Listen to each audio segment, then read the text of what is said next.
My mother cheated for years and my sisters hid her affair. When I revealed their betrayal, everything they took for granted collapsed. I'm a 27-year-old guy from Michigan, and I guess you could say my family situation has always been complicated. My dad, David, is probably one of the hardest working people I know. He owns a mid-sized logistics company, and he built it from scratch. Seriously, the man started with nothing and turned it into something big. But here's the thing, to get there, he's had to travel a lot.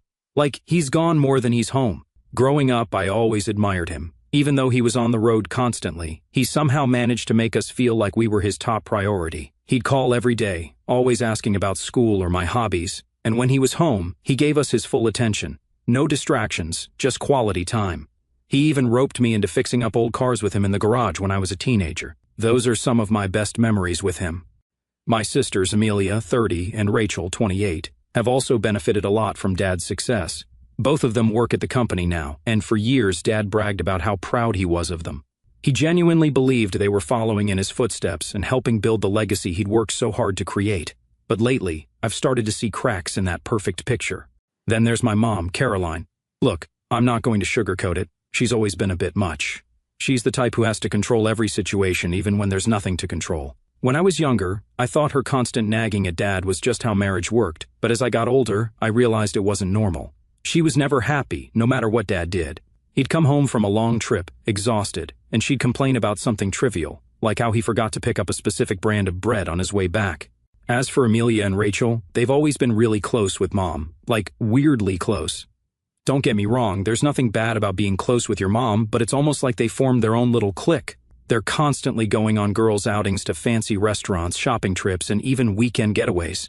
Last week, Dad and I were grabbing lunch while he was back in town. It was one of those rare moments where we got to talk without any distractions. He seemed off, though, quieter than usual. I asked if everything was okay, and after a bit of hesitation, he opened up. He told me he's been feeling lonely, like really lonely. He said she barely talks to me unless it's to criticize something. That hit me hard because, even though I've seen it happen, hearing him say it out loud made it so much more real. He also mentioned that Mom spends all her time with Amelia and Rachel now. It's like I'm not part of the family when I'm home, he added. And then he dropped something that really stuck with me. He said he'd suggested that Mom come along on a few of his trips. I thought maybe we could have some time together, just us, he said, his voice trailing off. But of course, she turned him down every single time. She'd say she couldn't leave the girls, or that she already had plans with them. Plans to go to some overpriced spa or a painting night or whatever they're into these days. It was clear to me that Mom had her priorities, and Dad wasn't one of them. I could tell how much it hurt him. He's not the kind of guy who likes to complain, he just keeps pushing forward, no matter what. But hearing him talk like that, I realized how much it was weighing on him, and honestly, it made me angry. How could Mom, the woman he's been married to for over 30 years, treat him like an afterthought? After lunch, I couldn't stop thinking about what he said. The more I thought about it, the more things started to click into place. It all felt off, like there was something deeper going on. I started paying more attention to their behavior whenever I visited the house, mostly when Dad is home. I'd notice how they'd huddle together, whispering and laughing, almost like they had some big secret. If Dad tried to join in or ask what they were talking about, they'd brush him off with a quick, "Oh, nothing." It felt deliberate, like they were keeping him out on purpose. And then there were the shopping bags. Every time I saw Amelia and Rachel, they were carrying bags from high-end stores. Mom, too. Shoes, handbags, jewelry, you name it, they had it. It didn't make sense to me. Sure, they work at the company, but their positions aren't exactly executive level. Where was all this money coming from? I didn't want to jump to conclusions, but my gut was telling me something wasn't right.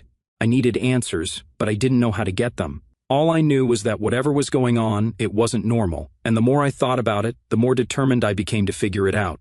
At the end of the day, Dad doesn't deserve any of this. He spent his whole life working to provide for us, and this is how he's being repaid?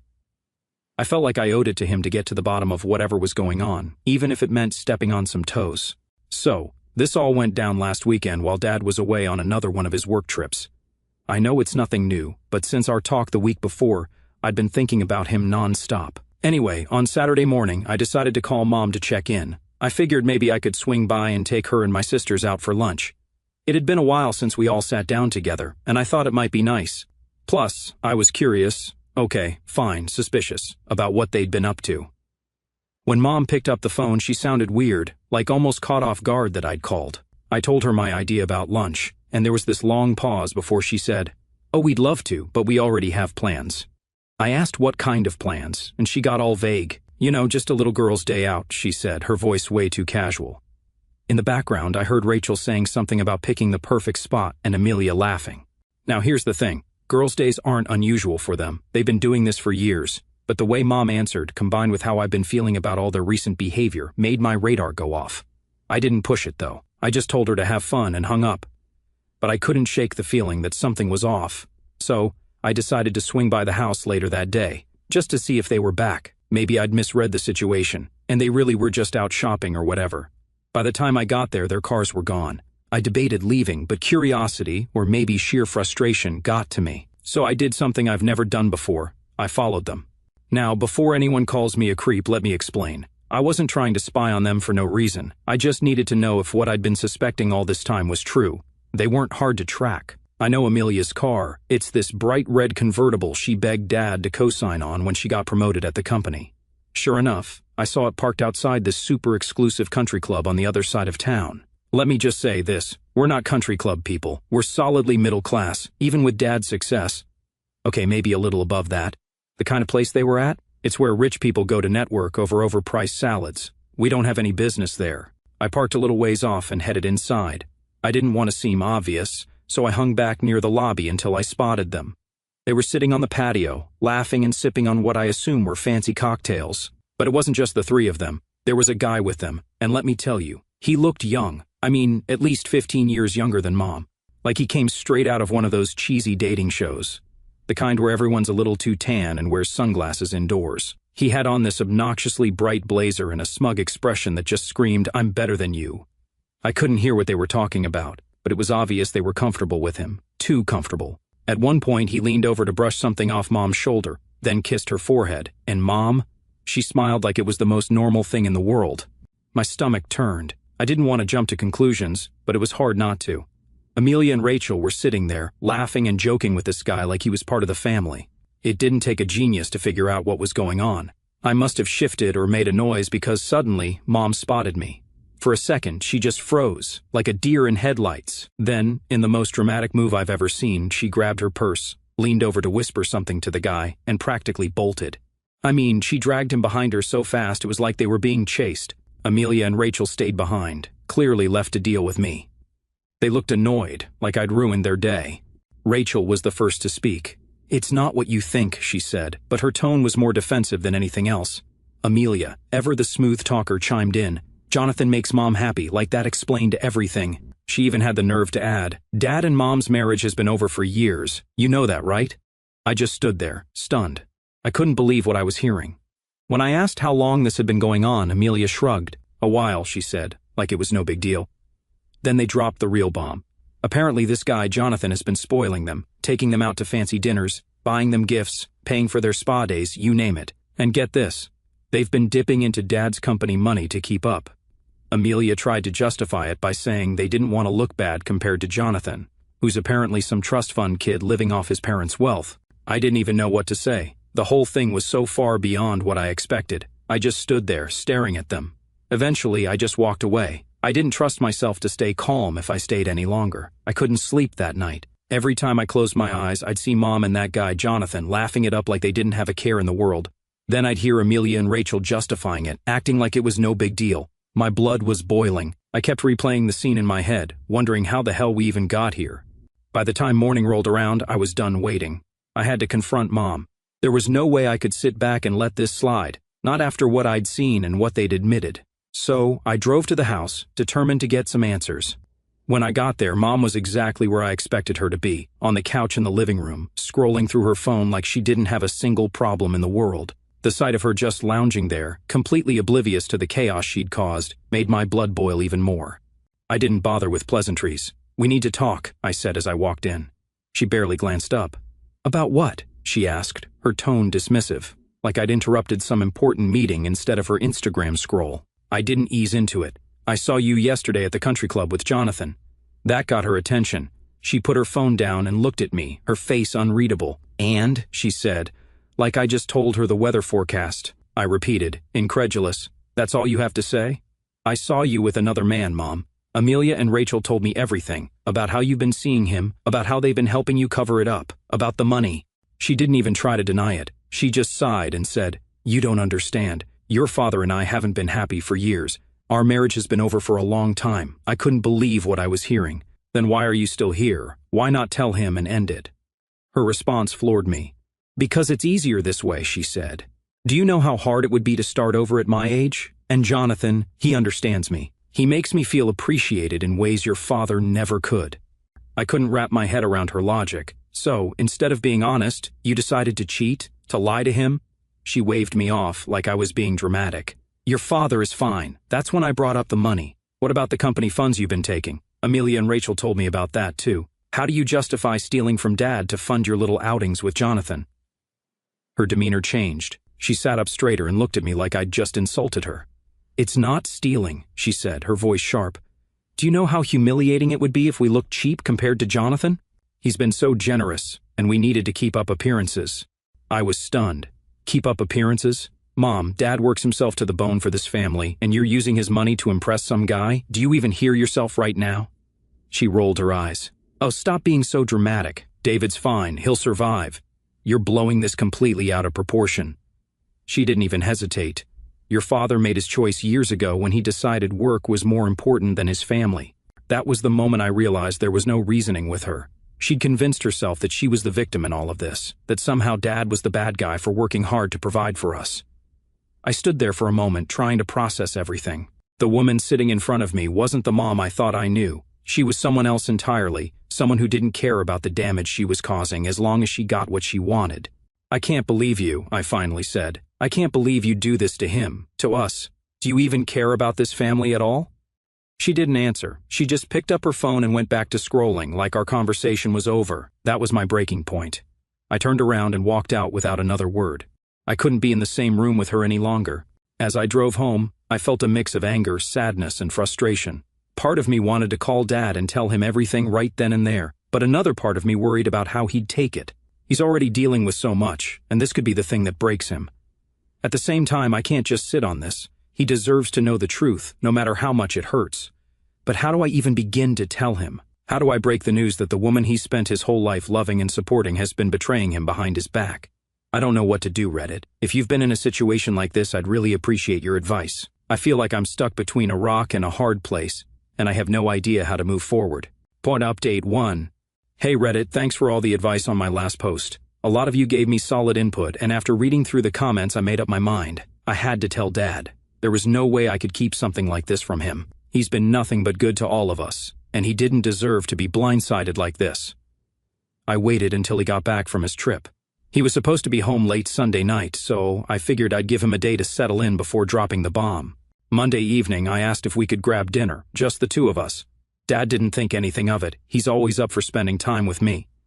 We went to his favorite diner, a low-key spot we've been going to since I was a kid. The whole drive there, I was rehearsing what I was going to say in my head. I knew this wasn't going to be easy, but I wanted to be clear and honest without completely overwhelming him. When we sat down, Dad was in a good mood. He was talking about his trip, how the meetings went, and a new client they'd landed. He seemed proud, which made what I was about to do even harder. After we ordered, I started, "Dad, there's something I need to tell you. It's about Mom." His face changed immediately. He didn't say anything, but I could tell I had his full attention. I took a deep breath and just laid it all out. The country club, Jonathan, the things Amelia and Rachel admitted, the stolen money, everything. I didn't sugarcoat it because I felt like he deserved to know the full truth. When I finished, Dad just sat there, staring at the table for a moment. I thought he wasn't going to say anything at all. Then finally he spoke. "I always suspected something was off," he said quietly, his voice heavy. That threw me. "What do you mean?" I asked. He shook his head and let out a bitter laugh. "Your mom's been distant for years. I thought maybe it was because of the travel or that we'd just grown apart over time, but deep down, I think I knew it was more than that." Hearing him say that broke me. I could see how much this was hurting him, even if he was trying to hold it together. Then something shifted in his expression. The sadness was still there, but it was like a switch flipped and anger started creeping in. Dad's not the type to get mad easily. He's always been calm and level-headed, even in the worst situations, but this was different. "Thank you for telling me," he said, his voice steady but sharp. "I need your help with something." I nodded immediately. "Of course, whatever you need." He asked me to help him gather evidence, photos, emails, anything we could find. He wasn't going to confront Mom without being fully prepared, and when it came to the company, he wanted to make sure every dime that had been stolen was accounted for. The next week was a whirlwind. Dad didn't waste any time. He met with a lawyer the very next day to go over the prenup and discuss his options. Turns out, he thought ahead when they got married, and the prenup was airtight. Mom wasn't going to walk away with much, which was a small relief. Meanwhile, Dad started digging into the company finances. It didn't take long to find what Amelia and Rachel had been up to. They'd been submitting fake expense reports for months, charges for client meetings that were actually gifts for Jonathan, fancy dinners, and who knows what else. The evidence was all there in black and white. Once Dad had everything he needed, he made his move. First, he fired Amelia and Rachel. It wasn't dramatic. He just called them into his office and handed them termination letters. When they tried to argue, he shut them down. "You've both betrayed this company and this family," he said. "There's nothing more to discuss." Next, he froze their company accounts, which meant no more access to the credit cards they'd been using to fund their lifestyle. They were cut off completely. Finally, he filed for divorce. Mom was served the papers at home. She called Dad immediately, but he didn't pick up. He didn't even bother talking to her in person. When I asked him about it later, he just shrugged and said, "She's not worth my time." That line hit me hard, because it showed how far gone their relationship really was. I think part of me hoped there'd be some kind of resolution, but it was clear Dad was done. As for Mom, she didn't take it well. From what I heard, because I haven't talked to her directly since this all went down, she tried to play the victim, saying Dad was being cruel and heartless. But let's be real, she brought this on herself. Amelia and Rachel haven't reached out to me either, which is probably for the best. I don't know what I'd even say to them if they did. They made their choices, and now they're facing the consequences. It's been a few weeks since everything happened, and things are still messy, but I can tell Dad's starting to feel a sense of relief. He's focused on getting the divorce finalized and cleaning up the company. He even mentioned taking a break from work once everything's settled, which I think is a great idea. As for me, I'm just trying to support him as much as I can. He deserves better than what Mom and my sisters did to him, and I'm going to make sure he knows that not everyone in this family is against him. Anyway, that's where things stand right now. Thanks again for all the advice. Some of your comments really helped me find the courage to do what needed to be done. I'll keep you updated if anything new happens, but for now, I'm just glad Dad knows the truth. Toronto update 2. Hey Reddit, I'm back with another update. It's been a crazy few weeks and things have escalated in ways I didn't expect. Let me fill you in on what's happened since Dad took action against Mom and my sisters. So, remember Jonathan, Mom's perfect new guy? Turns out, his whole lifestyle was funded by his parents. He's one of those trust fund kids who's never had to work a day in his life. I had no idea before, but apparently, his family comes from old money, big houses, private jets, the whole 9 yards. Jonathan's been living the high life off their generosity, and Mom and my sisters were more than happy to hop on that gravy train. But here's the thing. Jonathan's family is super conservative, like the kind of people who pride themselves on their reputation and traditional values. So, when they found out he was throwing their money at some married woman and her 2 freeloading daughters, they absolutely lost it. I don't know all the details of how they found out, whether it was through Dad's legal proceedings or some other way, but they did. And when they did, they cut him off entirely. No more trust fund, no more allowance, no more cushy lifestyle. It happened fast.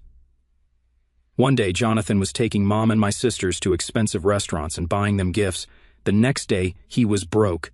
And when I say broke, I mean broke. His parents didn't just freeze his accounts. They also took back the fancy condo he was living in and repossessed his car, which, of course, they had paid for. He went from being the flashy rich guy to just another dude with designer clothes he couldn't afford. Naturally, Mom and my sisters panicked. They'd hitched their wagon to Jonathan, thinking he was their ticket to an easy, glamorous life. When that fell apart, they had no backup plan. And let's not forget that Dad had already cut off all financial ties with them after firing Amelia and Rachel from the company. Mom tried to play the victim. She called Dad to demand the house, saying she needed it to keep her dignity during the divorce. But Dad's prenup was rock solid, and she had no legal claim to it. She might as well have been asking for the moon. When she realized she wasn't getting the house, she tried to stall the divorce, proclaiming she needed more time to figure things out. Dad wasn't having it. His lawyer pushed through everything as quickly as possible, and before Mom knew it, the divorce was finalized. She walked away with barely anything, just her car and a small amount of alimony, which wasn't even enough to cover the life she'd been living. With Jonathan out of the picture and Dad refusing to support them anymore, Mom, Amelia, and Rachel were left with no choice but to downsize big time. They moved into this tiny 2-bedroom apartment on the outskirts of town. It's a far cry from the big house they were used to, and from what I've heard, they're not handling it well. Amelia and Rachel have been trying to find new jobs, but it's not going great. Word about what they did at the company got around, and now their reputations are shot. No one wants to hire someone with a track record of stealing from their own family business. As for Mom, she's doing what she does best, blaming everyone but herself. From what I've heard through mutual friends, she's been telling anyone who will listen that Dad is punishing her and that Jonathan betrayed her. The level of delusion is honestly astounding. The funniest part? Jonathan apparently tried to crawl back to Mom after his parents cut him off. He showed up at her apartment one day begging for a place to stay. But without his money and status, he wasn't exactly the catch she thought he was. She turned him away, which is probably the only smart decision she's made in this whole mess. I've been spending more time with Dad lately, helping out at the company and just hanging out. It's been nice, actually, like we're getting back to the kind of relationship we had when I was younger. I haven't spoken to Mom, Amelia, or Rachel since everything went down. I don't even know what I'd say if I did. Part of me feels like I should try to reach out, but another part of me thinks they don't deserve it. They made their choices, and now they have to live with the consequences. What do you guys think?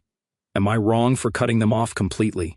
Should I try to rebuild some kind of relationship with them, or is it better to just let it go? I'm torn because, as angry as I am, they're still my family. Anyway, that's where things are right now. Jonathan's gone, Mom and my sisters are struggling, and Dad's finally getting the peace he deserves. I don't know what's going to happen next, but I'll keep you all updated if anything changes. Thanks for reading, and as always, I appreciate your advice. Update 3 Chent. Hey Reddit, it's been a while. I wasn't planning to come back and update because I thought this whole mess was behind me, but, well, life has a way of dragging you back when you least expect it. Not too long ago, Mom, Amelia, and Rachel reached out to me. Yeah, you read that right. After everything they did, they had the audacity to ask for my help. At first, I didn't even want to hear them out. I figured it'd be something ridiculous, and it was.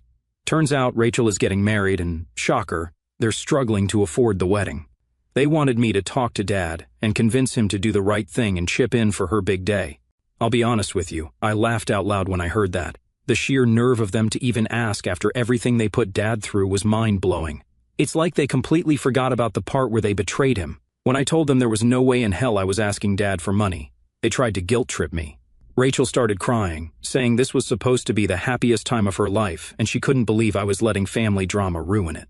Amelia chimed in, saying I was being petty and that Dad wouldn't want us to suffer like this. Suffer? Seriously? They're the ones who did this to themselves. For some context, if some of you have missed my updates, things haven't been going well for them since everything came out. Jonathan's fall from grace left them scrambling to adjust to a life without luxury. Mom's still in that tiny apartment with Amelia and Rachel, and from what I've heard through the grapevine, they're barely scraping by. Amelia's been jumping from one temp job to another because no one wants to hire someone with a reputation for stealing from their own family business. Rachel hasn't even found a new job yet. Meanwhile, Dad completely wiped his hands of them. He didn't just cut them off financially, he went all in and removed them from his will too. He told me flat out, they've made it clear where their loyalties lie. I'm not leaving anything to people who betrayed me. Instead, Dad structured everything so the company and his personal assets will come to me when the time comes. That's a big deal because, honestly, I never saw myself running the company. I've always wanted to carve my own path, be independent. But now things have changed. Dad's been getting back to his usual self, which means traveling a lot for work again. He loves being on the road, meeting clients, and expanding the business. It's what he's passionate about, and I think it's his way of moving forward from all the chaos. But with him gone so often, the responsibility of running things day to day has fallen on me. At first, I wasn't sure if I was ready for it, but the more I thought about it, the more I realized I had to step up. Dad's done so much for this family, and now it's my turn to support him. So, I've been diving headfirst into the business. It's been a learning curve for sure, but I'm getting the hang of it. I'm still figuring out my own style of leadership, but it's starting to feel like something I can actually do. As for Mom, Amelia, and Rachel, I've made it clear that I'm done with them. That didn't go over well. Mom called me cruel and said I was turning my back on family. Amelia accused me of being brainwashed by Dad, and Rachel just cried about how unfair it all was. But I stood my ground. At the end of the day, family isn't about DNA. It's about loyalty, respect, and trust. And they destroyed all of that when they chose greed and lies over doing the right thing. Do I feel bad for them sometimes? Yeah, it's hard to see people you grew up with fall so far. But then I remember how much pain they caused Dad, and any sympathy I have for them disappears. So, yeah, that's how things worked out. Mom, Amelia, and Rachel are still struggling. Rachel's wedding is probably going to be as low budget as they come, and Dad and I are moving forward with our lives. I don't know if they'll ever really understand the damage they caused or take responsibility for their actions. But honestly, that's not my problem anymore. I'm focused on building a better future for myself and supporting the one person in my family who's always had my back.